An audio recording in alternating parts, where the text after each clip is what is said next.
Welcome to part one of the two-part episode, The Regular Patient Visit. If you've been listening to the podcast for any length of time, you already know that last week's show was called The Regular Patient Visit. Right, this is the prequel to that one. On last week's show, we talked about and gave all the answers of how to make a great patient visit for the successful chiropractor based on what so many successful chiropractors have told me and done, and I've done over so many years.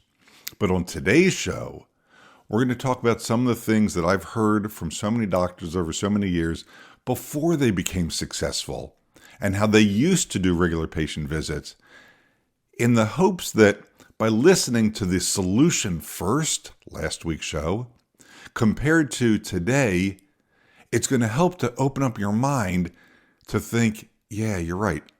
I do that, but I'd have a better outcome if I did the solutions that I heard last week.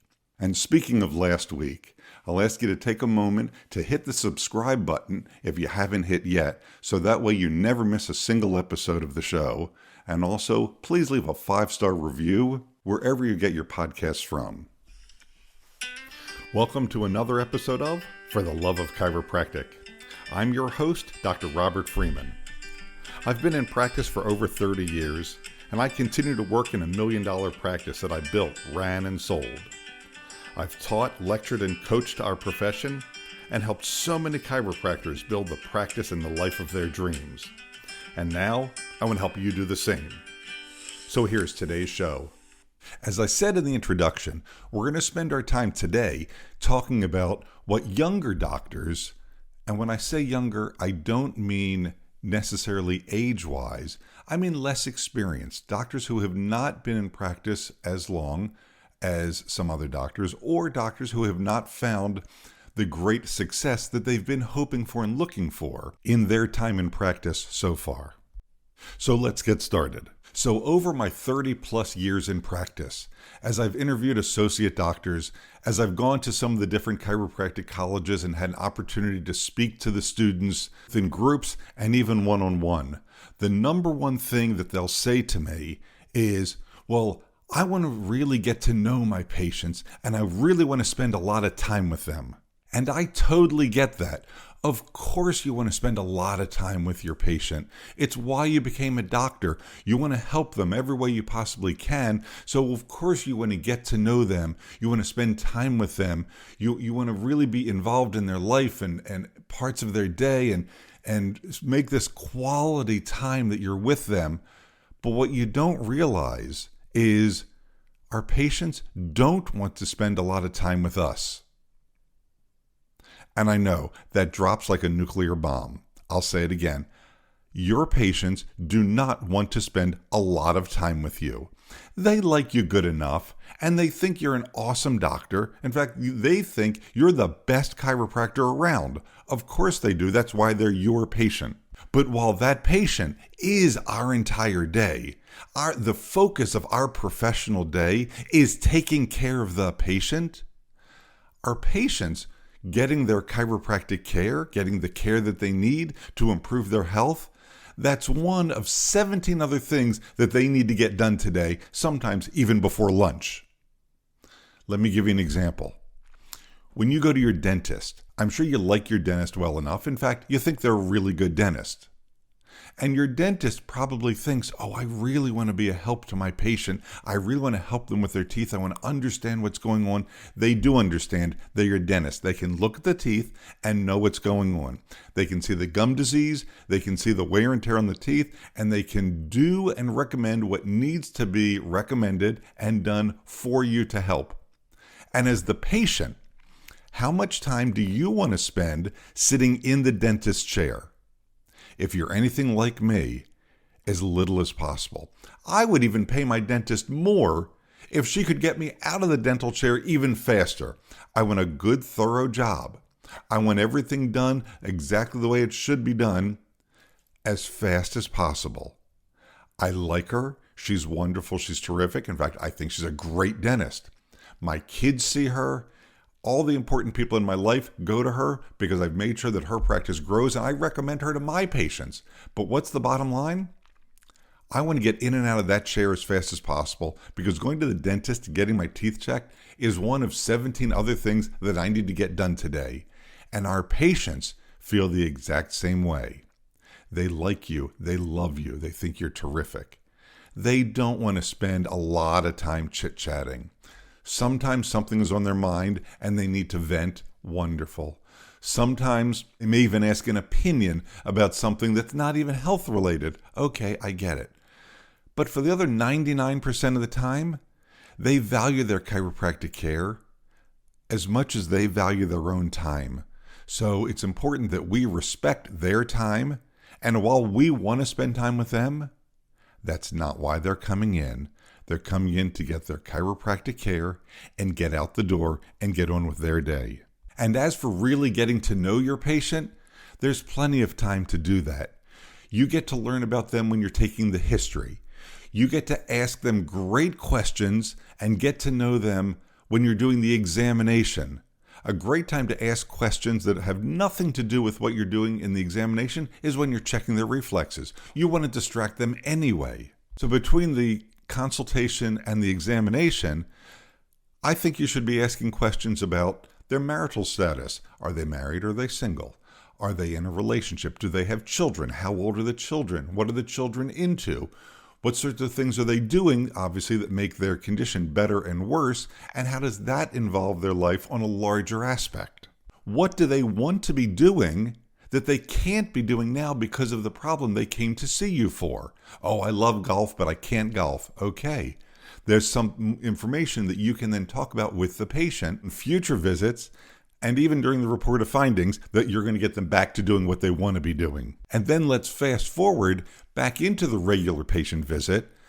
And in the time that it takes you to pull their chart up, to do their adjustment, give them the additional information that they need, there also is plenty of time in there to do some chit-chat about how their life is going, how their golf game is going, when they're going to get back to the golf course, again, or whatever the activities are that they want to be involved in, or maybe there's even some activities that you're both interested in that you can then really talk about and share information because now you have mutual interests. And those mutual interests and the things that they're really interested in give you an opportunity to learn something new also. And give them, the patient, an opportunity to teach you, and they always feel good about that. I love learning new things from my patients when they tell me about things that I never knew about. Over my 30 plus years, I've learned about oil painting. I've learned about watercolors. I've learned about car repair. I've learned about quilting. I've learned about knitting. I've learned about playing an instrument. I've learned about repairing pianos. I've learned about repairing guitars. So many different things. And I never knew any of those things, but I'm always interested in learning something new, especially from someone who's really good at it. And it doesn't take long to listen and learn. And it's not just hobbies that I've learned about over the years. I've learned how cell phone towers work. I've learned how solar installation panels work, how they get installed, and how they actually work accumulating electricity. I've had patients explain to me how you repair fiber optic cables, which I thought was really cool, how you melt the glass together to create the pathway for the light beam to travel along that fiber optic cable. It's a lot like a nerve healing after it's gone through Wallerian degeneration. And there's something then we can talk back to the patient about something that they understand, and now they have a better understanding of how their body is working. So it is possible to really get to know your patient while not spending huge amounts of time because it's piece by piece. In these conversations that I have with younger doctors about how to get the information and how to really create a great relationship with the patient, invariably the young doctor will say, well, I don't want to feel like I'm rushing the person in and out of the room, and I don't want it to seem like a factory where I'm just moving people through. And there's two very interesting pieces there. We need to talk about both of them. There's the rushing in and out piece, and then the second piece is the factory in and out piece. Let's talk about the rushing piece first. I don't ever want anybody to be rushing when they're with a patient. In fact, years ago, I had an old chiropractor say to me, when you're in your office and you're running behind schedule, you never try and make that time up when you're in the room with the patient. If necessary, when you excuse yourself and leave the room, you can run down the hallway to the next room.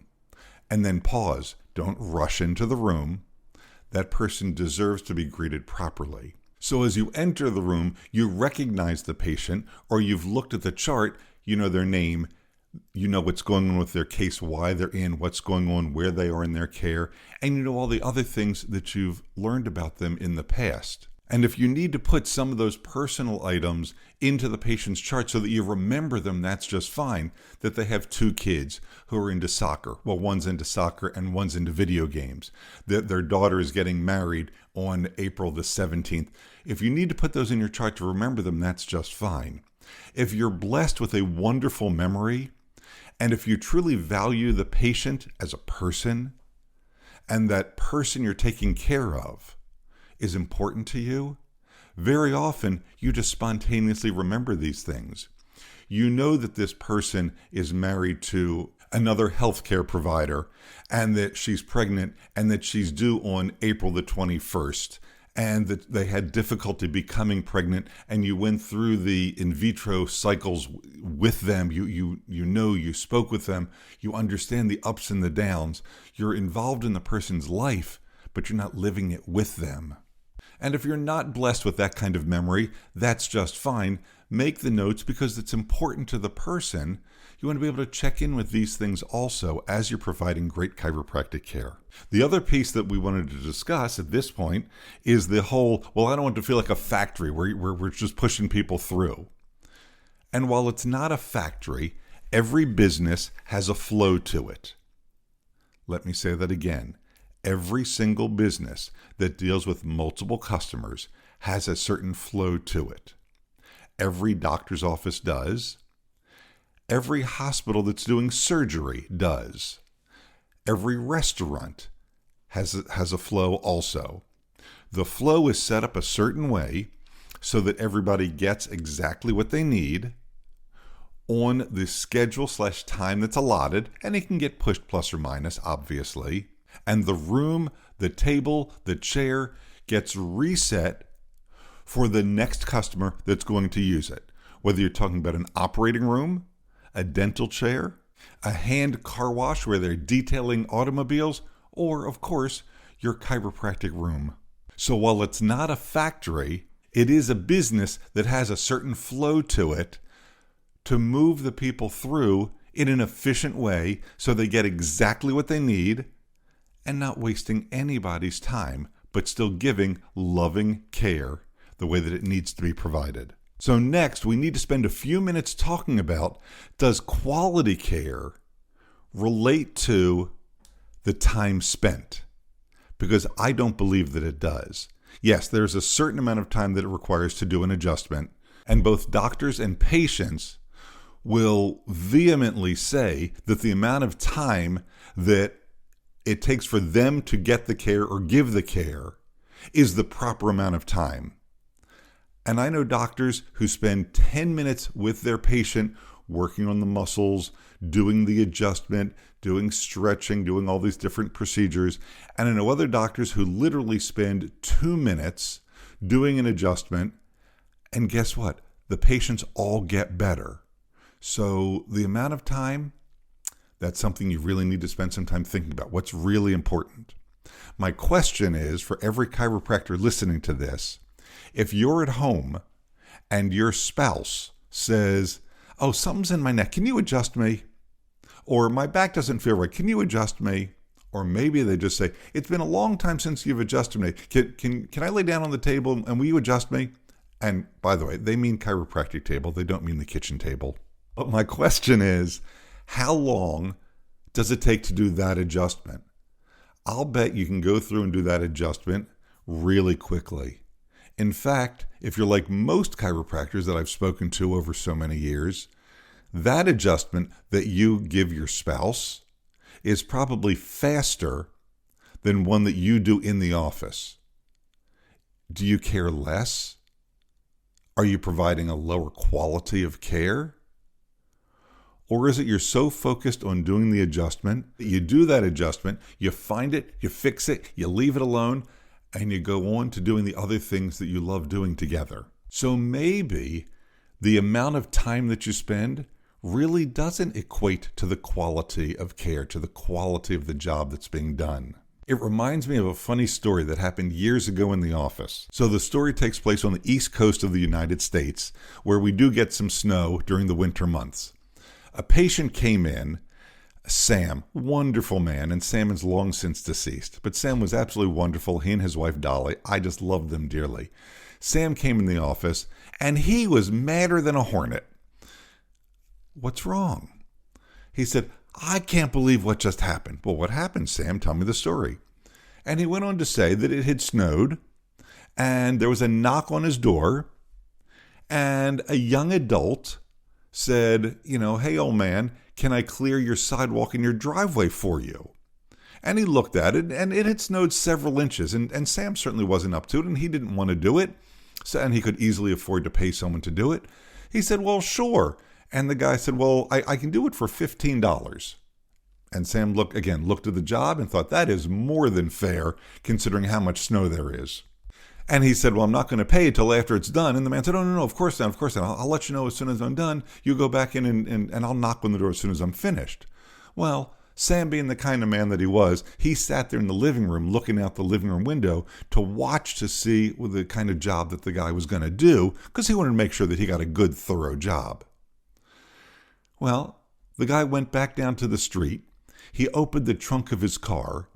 He pulled out a small portable snowblower, started it up, gasoline engine, started it up, cleared the sidewalk, 1, 2, 3, cleared the sidewalk up to the house, no problem, 4, 5, 6, did the driveway. It took him all of about 5 minutes to do the entire thing, and he even got a broom out of his car and swept off the steps to make sure that it all was clean and safe for this older man and his wife. So now it's 6, 7 minutes later, there's a knock on the door, and the man wanted to be paid. And Sam said, I'm paying you $15. It didn't take you more than 5 minutes to clear that walk. That's not fair. And the man did get paid, and Sam was telling me the story, and I looked at him and I said, Sam, that's not fair. Well, I thought he was going to be shoveling it by hand and really working up a sweat, and it was going to take him, a half hour to do the job, and that's why I thought it was worth $15. And I said, Sam, are you buying his time, or you're paying to get a job done? You were paying to get a job done, and you thought it was worth $15 for you not to have to do that yourself. And I think you should care less if he shoveled it by hand, or used a snowblower, or used a flamethrower to melt the snow, although that wouldn't have been safe, but it would have been cool to watch. And Sam thought about it for a minute, and he said, yeah, you know what, Doc? You're right. All I really cared is that I got what I needed, and I could get on with my life, and I guess that lets him get on with his. And our patients think the same way. Whatever it costs to be seen in your office, whether it's $50, $60, $70, $80, $90, $100 for a visit, that's up to you. I think you should be providing phenomenal care at a fair fee. And the amount of time that it takes to provide that phenomenal care is totally irrelevant. Give them what they need. You don't need to spend extra time to make it seem like your care is worth more money. It doesn't work that way. But if you're rushing into the room, doing a quick adjustment, and rushing out, that doesn't seem like quality care either, does it? There's a piece that we haven't talked about of how you're getting and sharing that quality time with the patient and providing fast, efficient care to the patient also. Sometimes it's called present time consciousness. I've heard other very successful chiropractors call it time compression. But what it really comes down to is your focus, your intention, and your intensity. And what I mean by that is, well, let me give a couple examples. When you hug your child, who you dearly love, or you hug your spouse who you dearly love. How long does that hug feel? Oh my God, it goes on forever. It's wonderful. But how long is it really? I'll bet it's not more than just a couple seconds. But the depth of that hug, the depth of that interaction feels so deep that the time seems to stand still. When you really focus on the adjustment that you're doing, the amount of time doesn't get noticed. When you're really focusing on the conversation with the patient about their mother who's now in hospice care, their child who broke the leg and they had to go to the emergency room and the doctors caring there and the nurses and the things that happen in an emergency room in a situation like that, or what happened on the side of the field, the intensity, the focus of that you give the person makes all the difference in the world. When the grandmother comes in and says, "Doc, let me show you a picture of my grandchild," you know what? Stop and really look at that child. Take the phone out of their hand. Look at that beautiful young face, the smile, the little nose, the eyes. Oh my God, it's absolutely wonderful. And tell them what you really think of that beautiful baby and how lucky they are to have such a beautiful grandchild. It's the intensity of the interaction. The time doesn't matter. I'll give you one more story before we move on. Years ago, I had a patient come into the office, and he's a wonderful man. I truly think the world of him. So after the adjustment and our typical chit-chat about the adjustment and other things going on at that moment in his life, I escorted him over to the area where we do electric stimulation. And in our office, if that's the only therapy we're doing at that time, we actually do it with the patient seated because there's no reason that they have to be laying down. I personally put the pads on and I started the machine. The timer was set. And at that moment, I didn't have any other patients, so I sat down. I said, "Do you mind if I sit with you?" He said, "No, please." And as we sat there, he immediately said, "I remember the day that we met." I said, "So do I." And he went on to tell me it was an event that we were doing outside the office. It was a marketing event, and we had met. And he said, "Did you know that actually was the first event that I went to after my first wife had passed away? I had grieved for a period of time, and then a friend of mine said I needed to get back out into the world. So I went to that event, and that's where I met you." And I didn't know that. And he proceeded to tell me the story of how his first wife had contracted an illness, and the illness had progressed, and he had seen her, taking care of her all the way through till she departed. And as he finished the story and we shared a few words, the timer went off. And we took the pads off and gave him a hug, and he was out the door. The next time he came in the office, as I walked in the room, he stopped me as I walked in the room. I couldn't even get over to the computer. And he said, "Doc, I want to thank you for that half hour that we spent together last time I was here. Really getting to share the story of what happened with my first wife. I hadn't been able to share that, and it really meant the world that I got to share that with you. And I really appreciate you taking all that time with me." And of course, I said, "No problem." And I was thrilled that I got to do that. You know what's really interesting about that entire story?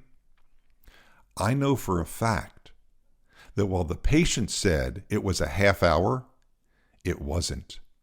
In fact, I can tell you precisely how much time it was because the timer on that machine was set for 10 minutes. The man received 10 minutes of electric stimulation, and we sat and had a conversation that was so deep and so intense. To him, it felt like 30 minutes had gone by. And that's how you create quality visits without a lot of time clicking by on the clock. Increase the intensity of your interactions with your patient instead of just idle chit-chat, and you'll be amazed at what happens to the doctor-patient relationship and your practice, because it will continue to grow. So I know that was a lot for this part 1 of this 2-part episode. If you didn't hear last week's episode, I'm going to encourage you to go back and listen to it because you're going to hear even more about how to create an amazing regular patient visit.